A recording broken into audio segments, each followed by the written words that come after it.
नमस्कार। बहुत बहुत स्वागत है आप सबका एक बार फिर से आज के हमारे इस विशेष ज्योतिष कार्यक्रम में सिर्फ और सिर्फ मीन राशि मीन लगन के लिए आपके अपने चैनल स्काई स्पीक्स पर। मीन राशि वालों पर शनि की साढ़े सती अपने मध्यम चरण पर है, लेकिन इसके बावजूद शनि अब जो करवट लेने वाले हैं 3 अक्टूबर को, शनि देव स्वयं आपके अधूरे सपने पूरे करेंगे। जी हाँ, बिल्कुल सही सुना। आज के वीडियो का टाइटल भी यही है, अधूरे सपने होंगे पूरे। और ऐसा इसलिए क्योंकि शनि देव जो हैं वो इस समय वक्र अवस्था में है, रेट्रो हैं। और शनि देव 3 अक्टूबर को प्रवेश करने वाले हैं, पुनः प्रवेश करने वाले हैं देव गुरु बृहस्पति के नक्षत्र में। बृहस्पति जो कि आपके राशि और लगन के स्वामी हैं, मीन राशि मीन लगन के स्वामी है बृहस्पति, और बृहस्पति दशम भाव के भी स्वामी हैं। यानी बृहस्पति केंद्र और त्रिकोण के, लगन को केंद्र और त्रिकोण दोनों कहा गया है, दशम भाव को केंद्र कहा गया है। तो बृहस्पति केंद्र और त्रिकोण के स्वामी जिनके नक्षत्र में शनि का आगमन होगा 3 अक्टूबर से लेकर 11 नवंबर तक। और जब भी कोई वक्री ग्रह, मार्गी ग्रह के, और वो भी बृहस्पति जैसे शुभ ग्रह के नक्षत्र में प्रवेश करता है, तो यकीन मानिए इससे अधिक शुभ स्थिति हो ही नहीं सकती। तो कहीं भी जाइएगा मत, इस वीडियो को अंत तक जरूर देखिएगा। चैनल पर नए हैं तो कृपया चैनल को सब्सक्राइब कर लें, बेल आइकन बटन जरूर दबाएं ताकि कोई भी नया वीडियो मिस ना हो। वीडियो अच्छा लगे तो लाइक, शेयर और कमेंट जरूर कीजिएगा। आगे बढ़ने से पहले गोचर के कुछ नियम जरूरी है बताना, तभी आप सही ढंग से वीडियो को देख पाएंगे। पहली बात तो ये जो गोचर है इसे आप अपनी राशि और लगन दोनों से चेक कर सकते हैं। राशि और लगन दोनों से ही फल मिलते हैं। किसी की राशि बलवान है तो उसको राशि से मिलेंगे, किसी का लगन बलवान है उसको लगन से मिलेंगे। और जिनको भी इस समय वर्तमान में शनि की दशा अंतरदशा चल रही है, खास करके मीन राशि मीन लगन वालों को, उनके लिए यह गोचर विशेष रूप से प्रभावी हो जाएगा। और आप सभी दर्शकों से ये निवेदन भी करना चाहूंगा कि आप हमें जरूर कमेंट करके बताएं कि आप ये गोचर किससे देख रहे हैं, राशि से या लगन से, और आपको ज्यादा सटीक अनुभव किससे प्राप्त हो रहे हैं। आपका कमेंट जो है अन्य दर्शकों को भी मार्गदर्शन देगा। तो चलिए शुरुआत करते हैं। अब जैसा मैंने बताया कि 3 अक्टूबर को शनिदेव ऑलरेडी वक्री हैं। 13 जुलाई को शनि वक्री हुए थे, 28 नवंबर तक वक्री ही रहेंगे। वक्री यानी रेट्रो। और जब कोई ग्रह रेट्रो होता है, खास करके शनि जैसा ग्रह जब रेट्रो होता है तो चीजों को बहुत डिले करना शुरू कर देता है। शनि अभी तक अपने ही नक्षत्र में थे, उत्तरा भाद्रपद में, इसीलिए डबल रेट्रो इफेक्ट में चल रहे थे। लेकिन अब शनिदेव इसी गति से पुनः पूर्वा भाद्रपद नक्षत्र में प्रवेश करेंगे। देव गुरु बृहस्पति का नक्षत्र है, बृहस्पति लगन और दशम भाव के स्वामी हैं। बृहस्पति सभी नवग्रहों में सबसे अधिक शुभ ग्रह माने गए हैं, और बृहस्पति इस समय मार्गी भी है। जब कोई वक्री ग्रह किसी मार्गी ग्रह के नक्षत्र में प्रवेश करता और बृहस्पति जैसा अगर वो ग्रह हो, तो आप यकीन मानिए कि ये जो फेनोमेनन है, ये जो घटना है, शनि वक्री ग्रह का मार्गी ग्रह के नक्षत्र में प्रवेश, पुनः प्रवेश, दोबारा प्रवेश, तो ये घटना आपके अधूरे कार्यों को अंजाम देने के लिए ही होती है। आपके द्वारा पूर्व में किए गए जो कार्य हैं, जो अधूरे रह गए थे किसी कारणवश, जो आपके सपने अधूरे रह गए थे, अब उन सपनों को पूरा करने का समय आ चुका है। आपके पेंडिंग जॉब को कंप्लीट करने के लिए ही इस तरह का गोचर बनता है। तो अब क्या होगा, कौन से अधूरे सपने पूरे होंगे, यही हम जानेंगे। अब देखिए, बृहस्पति के नक्षत्र में जब शनि जाएंगे, और ये जो गोचर है ये 3 अक्टूबर से 11 नवंबर तक ही मान्य रहेगा, क्योंकि फिर 11 नवंबर से स्वयं बृहस्पति भी वक्री हो जाएंगे, रेट्रो हो जाएंगे। तो 3 अक्टूबर से 11 नवंबर तक ये मान्य रहेगा। बृहस्पति जो है आपके इस समय फोर्थ हाउस, चौथे भाव में गोचर कर रहे हैं। बृहस्पति के नक्षत्र में शनि का आगमन, और बृहस्पति कहां चल रहे हैं, चौथे भाव में। तो चौथा भाव किसका है, भूमि, भवन, वाहन, कृषि और शिक्षा का। तो प्रॉपर्टी मैटर्स में आपको जबरदस्त लाभ मिलने वाला है। कोई भी प्रॉपर्टी की डील अगर अटक गई थी तो आपकी प्रॉपर्टी की डील मैच्योर हो जाएगी। प्रॉपर्टी खरीदनी थी खरीदने का योग बन जाएगा, बेचनी थी बेचने का योग बन जाएगा।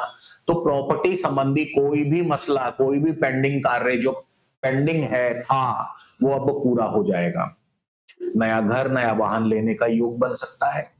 यानी ये अधूरा सपना आपका शनिदेव पूरा करेंगे देवगुरु बृहस्पति के माध्यम से। नया घर लेने का, नया वाहन लेने का, घर की रेनोवेशन करने का, ये सपना अब आपका पूरा होता हुआ दिखाई दे रहा है।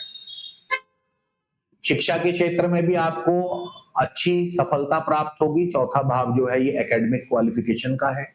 तो जो विद्यार्थी इस समय किसी प्रकार की भी प्रतियोगी परीक्षा या कॉम्पिटिटिव एग्जाम में हिस्सा लेने वाले हैं, तो उनके लिए समय बहुत अनुकूल रहेगा। उसमें सफलता के चांसेस कई गुना बढ़ जाते हैं।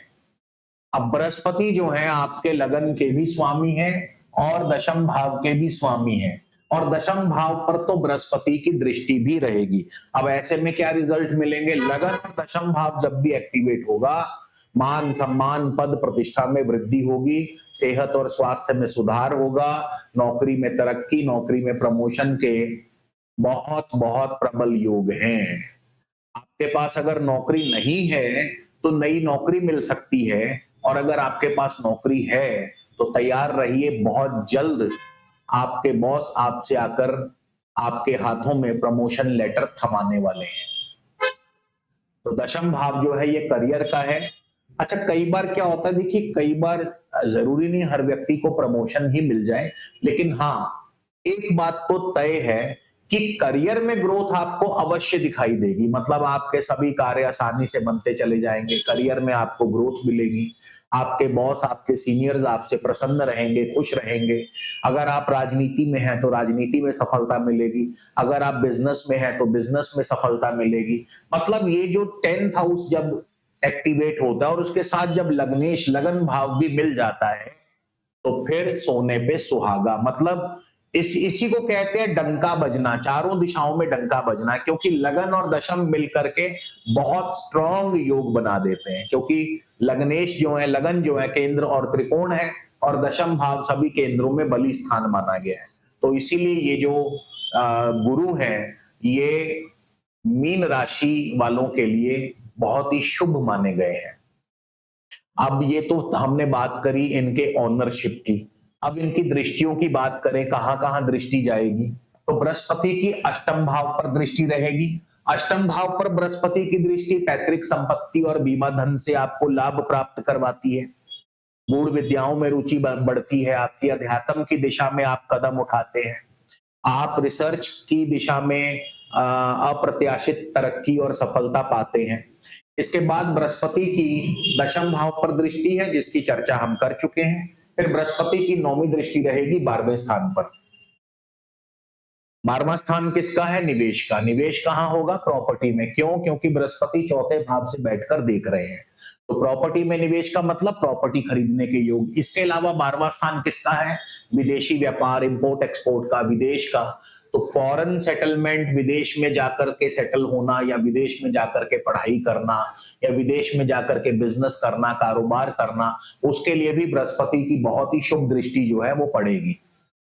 तो विदेशों से भी यानी इंपोर्ट एक्सपोर्ट के माध्यम से भी अच्छे लाभ की संभावना। अब 18 अक्टूबर को क्या होगा? 18 अक्टूबर को एक ट्विस्ट आएगा। वो कौन सा ट्विस्ट है? 18 अक्टूबर को बृहस्पति प्रवेश करेंगे पंचम भाव में अपनी उच्च राशि में। बृहस्पति जो है पंचम भाव में अपनी उच्च राशि में प्रवेश करेंगे। पंचम भाव किसका है? बुद्धि, विद्या, संतान। तो आपकी योजनाएं सफल होंगी, पढ़ाई में आपका प्रदर्शन सबसे बढ़िया रहेगा। संतान सुख की प्राप्ति, यानी नव दंपतियों के लिए संतान सुख की प्राप्ति संभव होगी, और संतान की तरक्की और प्रगति होगी। इसके अलावा पंचम भाव शेयर मार्केट का है। शेयर मार्केट से अतुलनीय धन लाभ हो सकता है, क्योंकि यहां पर जब बृहस्पति आएंगे अपनी उच्च राशि में, तो बृहस्पति की सीधा दृष्टि पड़ेगी इनकम हाउस पर, और आमदनी पर बृहस्पति की दृष्टि, इनकम हाउस पर बृहस्पति की दृष्टि इनकम को बढ़ाती है, आमदनी में वृद्धि करती है। ये जो 11th हाउस है ये आमदनी भी बढ़ाता है और ये आपकी इच्छाओं की पूर्ति भी करता है, because this is the house of desires. तो बृहस्पति उच्च का होकर के देख रहा है तो फुलफिलमेंट ऑफ डिजायर्स, यानी आपकी कोई अधूरी इच्छा भी अगर है तो वो भी इस गोचर के दौरान पूरी हो सकती है। फिर 11वां भाव सोशल नेटवर्किंग का है, मित्रों का दायरा बढ़ेगा। पंचम भाव प्रेम का है, 11वां भाव उस प्रेम की पूर्ति का है, तो आपके जीवन में किसी नए मित्र का आगमन हो सकता है, प्रेम संबंधों में सफलता। बृहस्पति की यहां से दृष्टि भाग्य स्थान पर रहेगी तो भाग्य की वृद्धि होगी, पिता की तरक्की होगी, लंबी दूरी की यात्राएं होंगी, धार्मिक यात्राएं होंगी, घर परिवार में धार्मिक या मांगलिक आयोजन, मांगलिक उत्सव होंगे।